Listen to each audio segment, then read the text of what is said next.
Good morning and welcome to Channel 44. It's a beautiful morning here at the Miracle Center Cathedral. I am Mercy Gashegu Sembatia to bring you this morning's news update live here on Channel 44.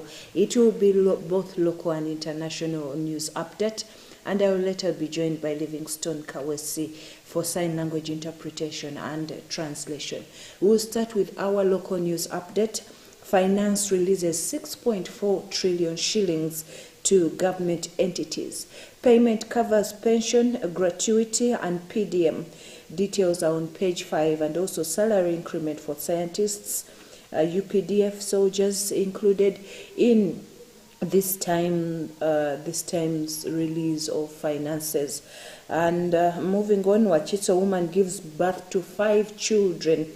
Shaban Warike and wife Jane Nasazi, who are residents of Bunamwaya in Wachiso district, as seen here with the 5 babies she gave birth to on Tuesday.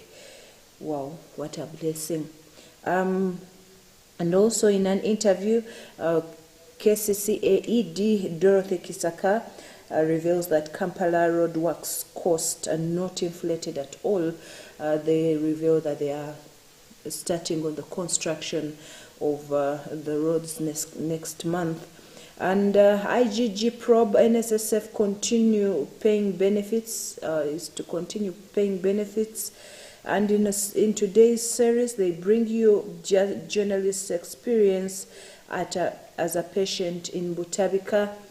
And in the New Vision today, over 100 tenders and job opportunities in Total Uganda, Total Energies, Ola Energy, Ministry of Health, TechnoServe, and very many others in today's New Vision.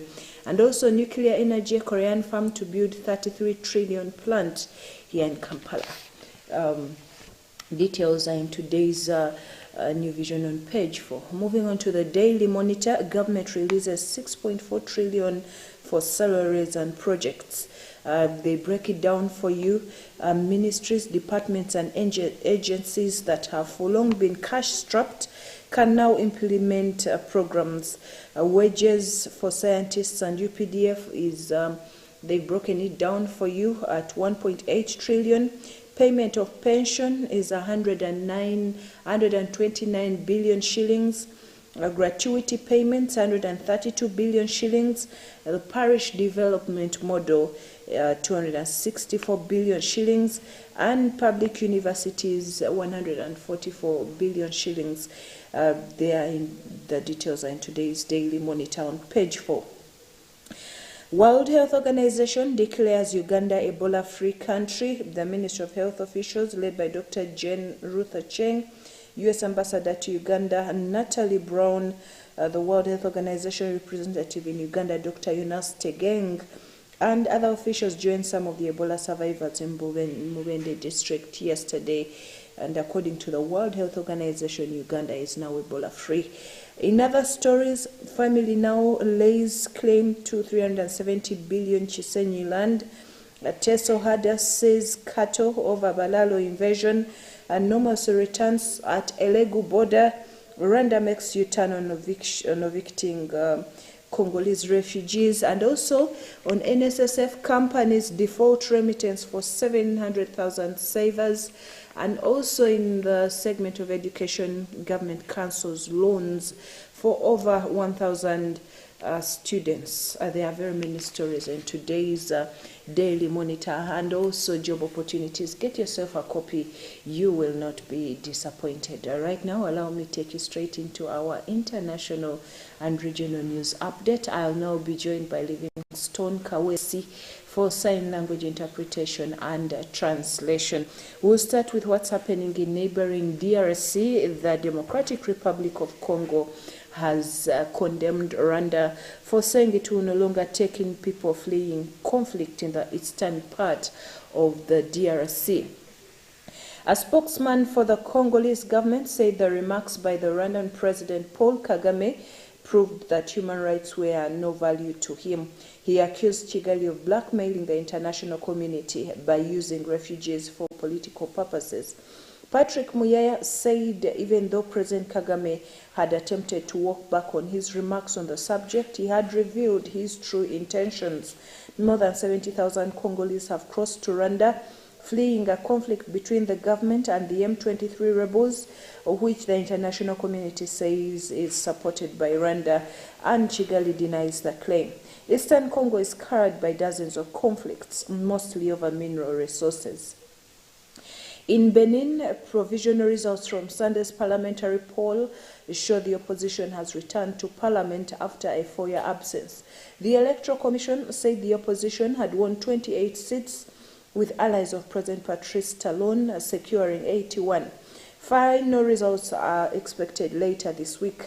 Benin's opposition was effectively barred from running in the 2019 legislative elections, with most of Mr. Talon's opponents jailed or exiled.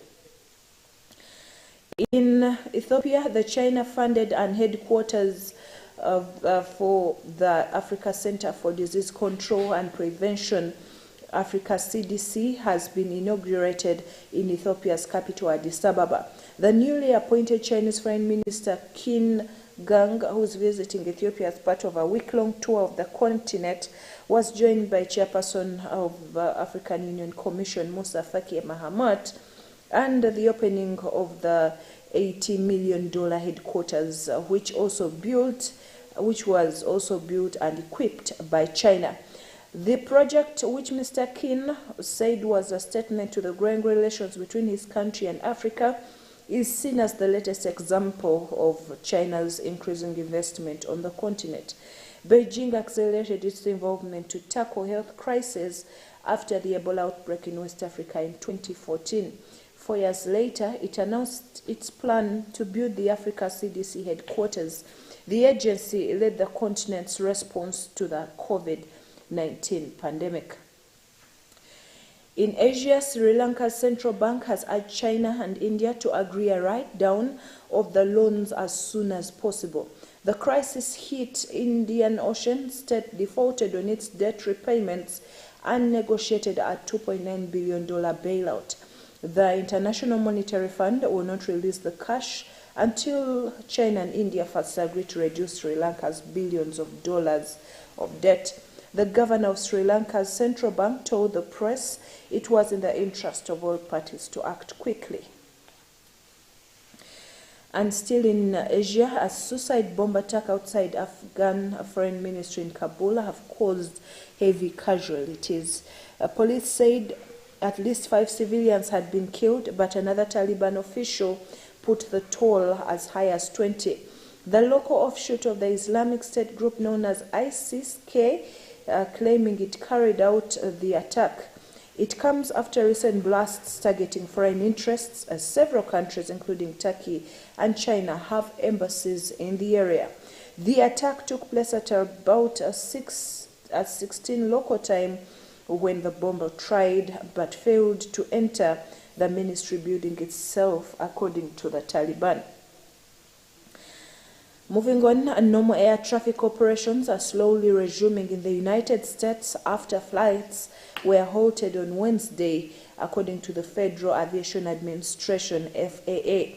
The disruption was due to a damaged database file, and at that time there was no evidence of a cyber attack. Flights began taking off at around 9 ET, though airlines have warned of further delays. Airports nationwide were affected from Denver to Atlanta to New York City.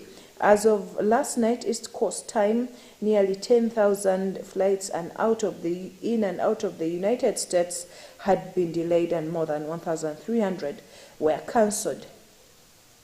In Europe, President Vladimir Putin has removed Russia's top commander in Ukraine just 3 months after he was installed. Chief of the General Staff Valery Gerasimov will now lead what Mr. Putin terms a special military operation. General Gerasimov replaces Sergei, who has overseen recent brutal attacks on Ukraine's energy infrastructure. The reshuffle comes as Russians claim they are making progress in eastern Ukraine after suffering a series of military defeats in recent months.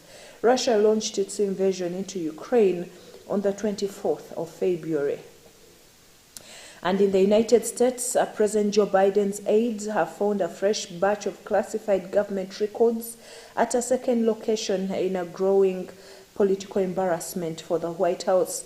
The first cache was found at a private office in Washington, D.C. that Mr. Biden used after his vice president. The matter is under review by the U.S. Department of Justice. Former President Donald Trump is facing a criminal investigation for allegedly mishandling classified files. It was not yet clear yesterday when or where the additional tranche of files was found by Biden aides. And finally, in the world of economics, Elon Musk has broken the world record for the largest loss of personal fortune in history. From November 2021 to December 2022, he lost around $165 billion, Guinness World Records said in a blog on its website.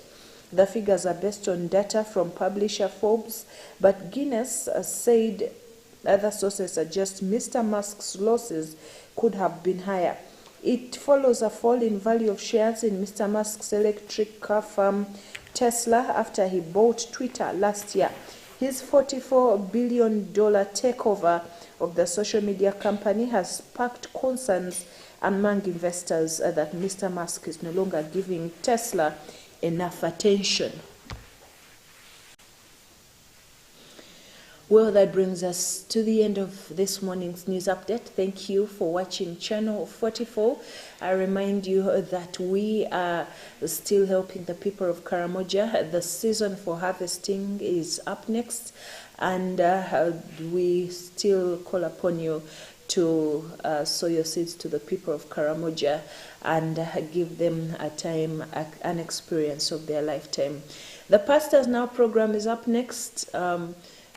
Come, stay tuned to Channel 44. You will be blessed, and good morning.